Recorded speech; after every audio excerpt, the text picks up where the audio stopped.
आप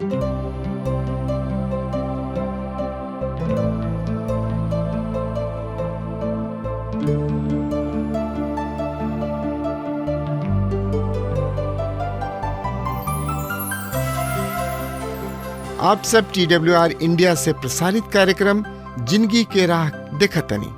ई एगो सोचल विचारल ढंग से बाइबल की पुस्तकन का अध्ययन हवे। एक कार्यक्रम का उद्देश्य है कि संसार के बनावे वाले परमेश्वर की उद्देश्य के जानी और उनके इच्छा के अनुसार चल सकें। यही उद्देश्य के साथे हम ई कार्यक्रम आप खातिर हाजिर करतनी। कृपा करके देखी और सुनी ताकि परमेश्वर आपकी जिंदगी का रास्ता बतावे वाला ठहरस।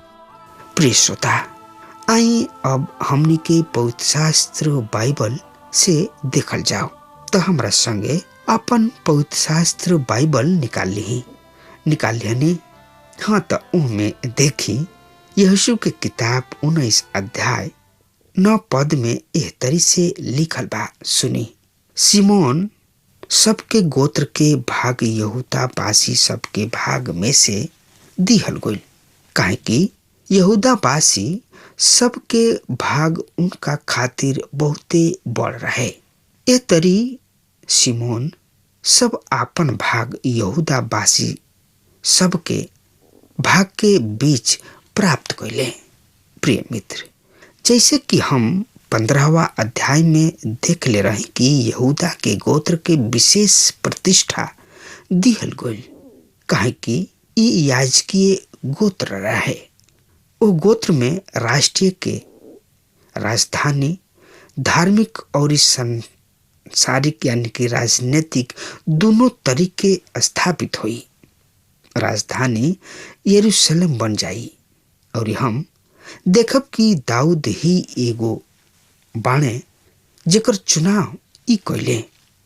चूंकि यहूदा के दिहल गइल जमीन आवश्यकता से अधिक रहे, ऐसे दक्षिण भाग सिमोन के दे दिहल गइल। जबूलून, इस्कार, आसेर, नप्ताली और दान के भाग। जबूलून के गोत्र जमीन के ऊ भाग ह जौन की निचला गलीली में भइल रहे प्राप्त कइले। इस्कार के भाग ताबोर पहाड़ से पश्चिम तट से गलीली नदी के दक्षिण भाग तक गइल रहे।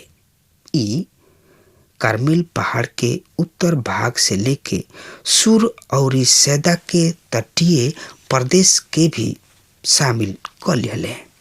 नप्ताली के गोत्र पूरब क्षेत्र में ऊपर और निचला गलीली में बस गइल और दान के भाग बिन्यामीन और भूमध्य सागर के बीच में स्थित बा।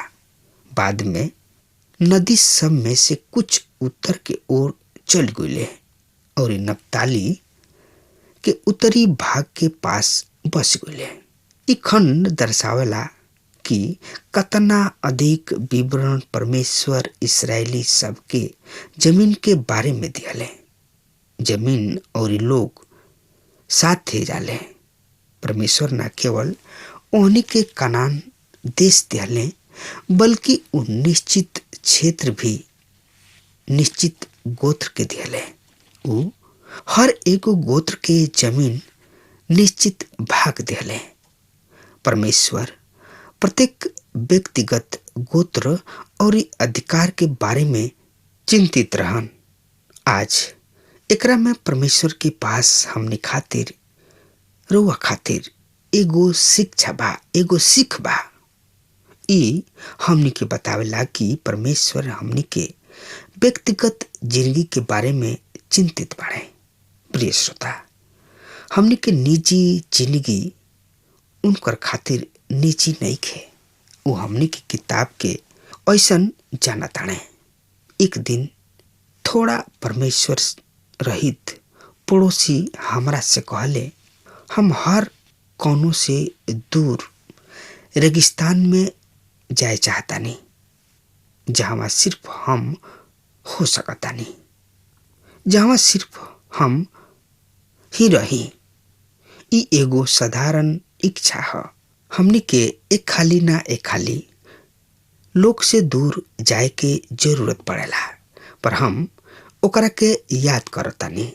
हम नहीं समझत कि ऊ उनका के सहायता या सहारता कि ओकरा परमेश्वर से दूर ना जाए के चाही।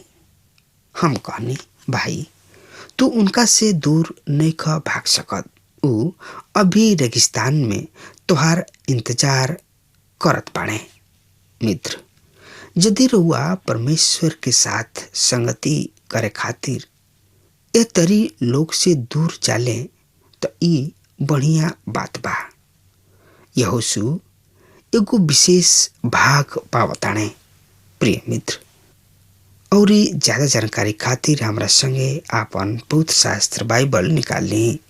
यहोशू की किताब 19 अध्याय 49 से 51 पद में एह तरी से लिखल गइल बा। सुनी ध्यान से, उंघाई मत। जब ऊ सीमा रेखा के अनुसार मिरास के खातिर देश के बाटे खत्म कर चुकले, तब इस्राएली सब अपना बीच नून के बेटा यहोशू के भी हिस्सा दिले। परमेश्वर यहोवा के आदेशानुसार यानी कि हुकुम के अनुसार ऊ उनका के ऊ नगर दियाले जौन की ऊ मंगले रहन। और एप्रेम के पहाड़ी प्रदेश के तिमनाथ सेरा ऊ ओह नगर के बसा के ओकरा में रहे लगले। ऊ इह एह तरी ऊ देश के बाटे के काम खत्म कैले। एलियाजर याजक नून के बेटा यहोशू और इस्राएल सब के गोत्र सब के कुल खानदान के मुखिया सीलो में परमेश्वर यहोवा के सामने मिलाप वाला तंबू के द्वारी पर चिट्ठी डाल के मिरास के जौन भाग बाटे के काम समाप्त कैले। प्रिय श्रोता, रुआ सोचब कि यहोशू परमेश्वर के जन रहन और इस्राएल सब के कनानी सब के विरुद्ध सफलता पूर्वक अगुवाई कैले और विजय भइले।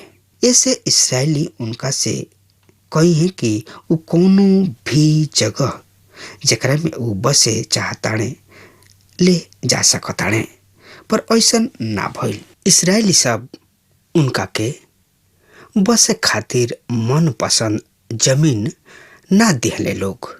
यहोशू खुद से चुन ले। ई ऊ जगह रहे जौना के तिमनाथ सेरह कहल जाला। इस सीलो से लगभग 11 मील के दूरी पर है।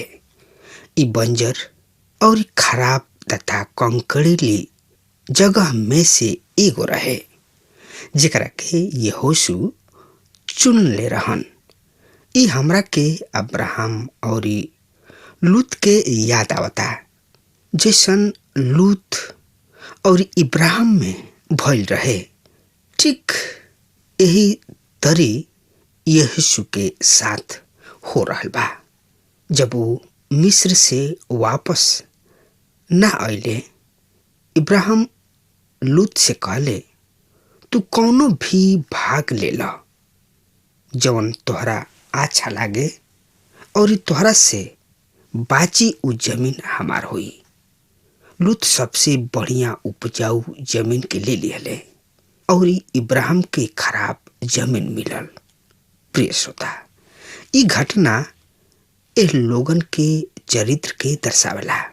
यहोशू जौन जमीन चुन ले उ बंजर भूमि रहे। दूसरा शब्द में कहल जाए कि यहोशू जौन जमीन चुनले उ मरुभूमि के पीछे के भाग के समान रहे। ई निश्चित रूप से ई उनका चरित्र के प्रकाशन है। उ संपूर्ण रूप से चाहत रहन कि परमेश्वर के एह जय के एगो छोट बंजर जमीन उनका भाग में यानी कि उनका भाग के रूप में देवे के रहे। प्रिय श्रोता, हमरा विचार से ई उतना ही शर्मनाक बा जतना कि कलीसिया या मसीही संस्था सबके देखल। श्रोता, लोगन के मन में अतना स्वार्थ के विचार भर गइल बा कि केहू के चिंता, केहू के फिकिर नहीं खे। सब अपना अपना लागल बा। लेकिन परमेश्वर इब्राहिम के चुनले और बाचल ही भाग में परमेश्वर ओकरा के अतना आशीष दे दिहले कि ऊ मालामाल हो गई। और बुढ़ापा समय में भी इब्राहिम के एगो औलाद पैदा भ गई। कतना अचरज के बात बा, जौन कि लूत के इब्राहिम बचौले भी। लूत अपना चाचा इब्राहिम के बारे में चिंता ना कइलस, पर ऊ अपना में लागल रहे। और ऐसन भइल कि इब्राहिम लूत के आज्ञा दिले कि जौन तोरा पसंद आवे उहे जमीन ले ले। लेकिन लूत ई बात के ना सोचलस और बढ़िया से बढ़िया जमीन ले लेलस। प्रिय श्रोता, ई कैसन स्वार्थी भरल बात बा। और इहे ह संसार जौन की स्वार्थ से भरल बा।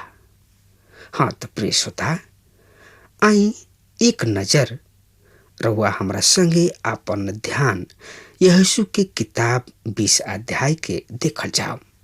और ए अध्याय के मुख्य विषय है लेवी सबके नगर।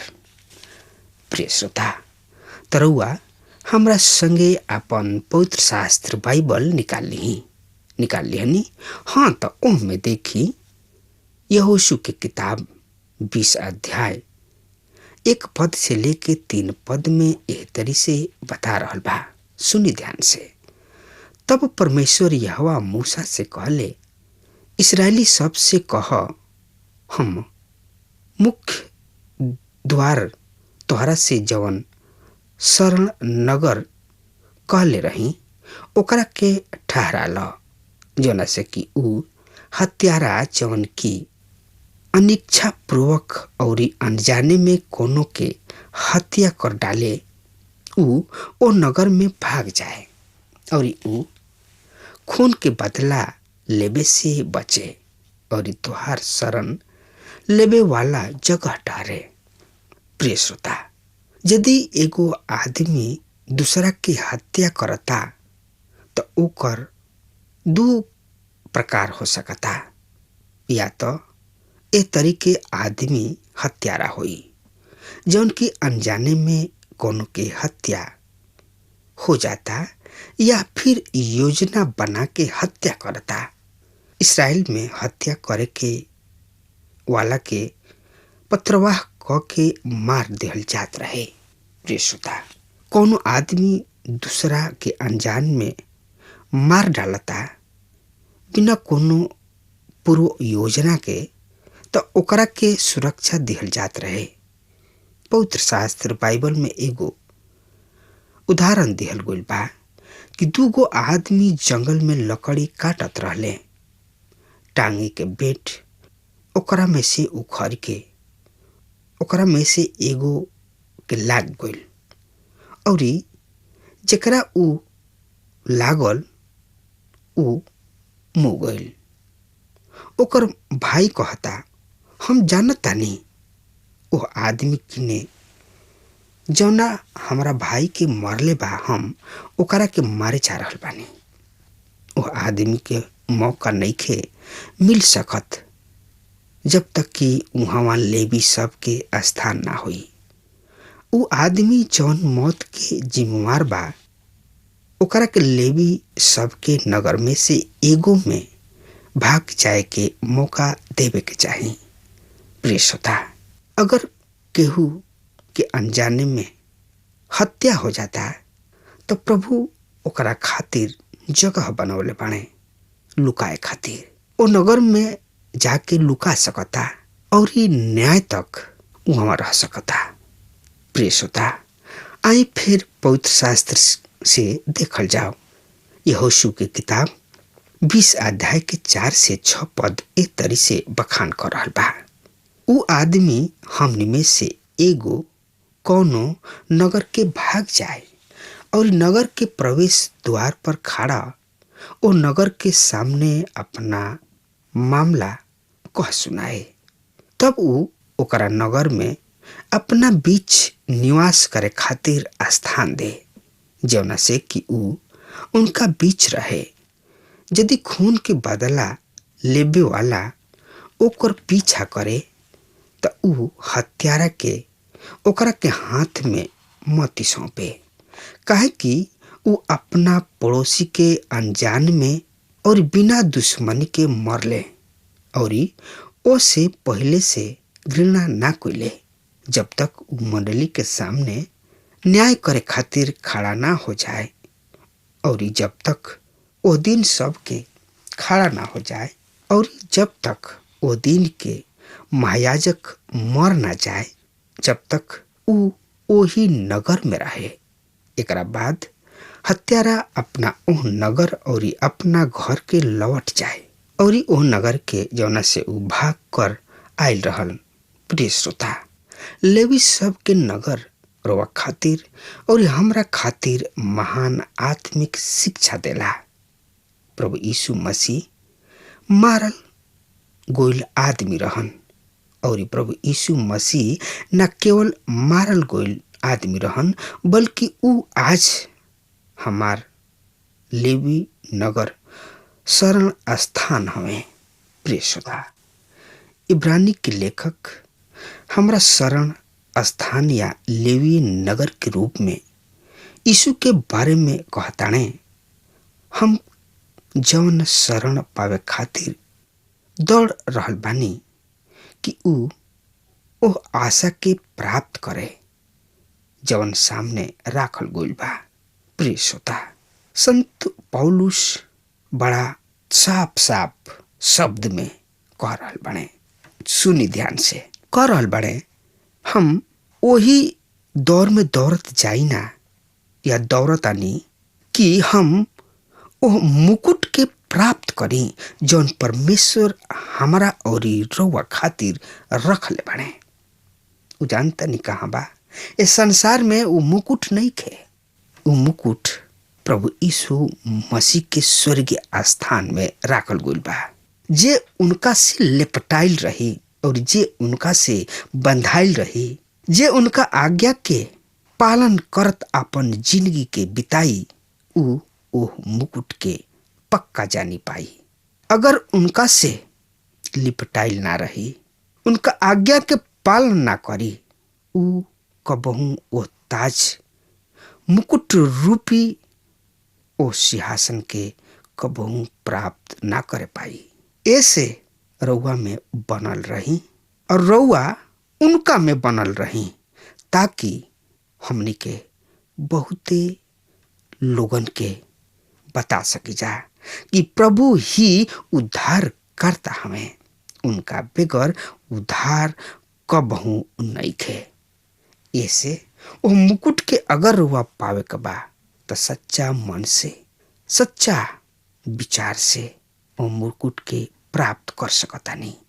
रउआ के बहुते बड़ भेड़ा बकरी बैल गाय के बलि नहीं देवे के, पर प्रभु यीशु मसीह पर विश्वास ले आई और उद्धार की प्राप्त करी।